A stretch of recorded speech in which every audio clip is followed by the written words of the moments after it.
niyo sa kanya? Ay! Ano, ma'am? Tama po, ma'am. I'm warning you. Stay away from my husband! Tama na!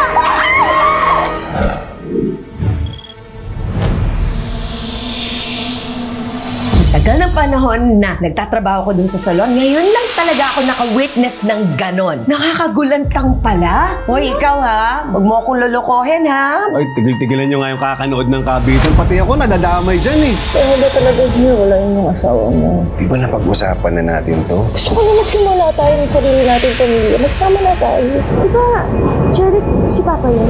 Alam mo, Rachel, ganda mo. Mas maganda po kayo, ma'am. Are you married? Opo. Eh, kayo, ma'am. May boyfriend ako. Mukha ng gwapo. Magaling siya sa maraming bagay. I'm happy for you, Ma'am Didi. Sana mag-propose na sa inyo yung nobyo nyo, no? Pa? May kabit ka po ba? Ito yung sasabi mo. Ikaw nga, huwag kang gumagawa ng kwento, ha? Ano pong gumagawa ng kwento? Nakita ko po kayo ng babae niyo eh. Naghaharutan pa nga po kayo sa daan, di ba? Kung malisyoso, kaibigan ko lang yun. Tsaka huwag mo sasabihin sa nanay mo yan, ang malaking gulo yan. Hi, miss. Ano ka ba, Papa? Papa? Sino? Si Pablo? Oo! Ako yung anak niya.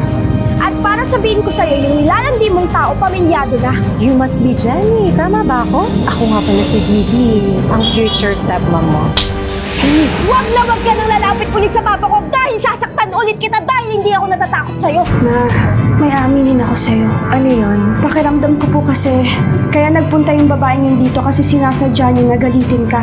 Maganda naman yung ugali niya sa akin nung nag-service ako sa kanya dun sa condominium niya. Kilala mo ba yun, anak? Kasi po siya po yung kabit ni Papa eh.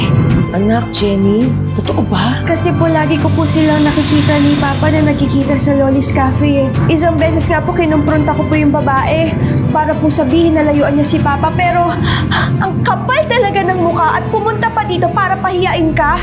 Walang hiya yung Pablo na yun! Anong ginagawa mo dito? Ayun ka! Gano'n mo na akong matagal na niluloko, ha? Hoy!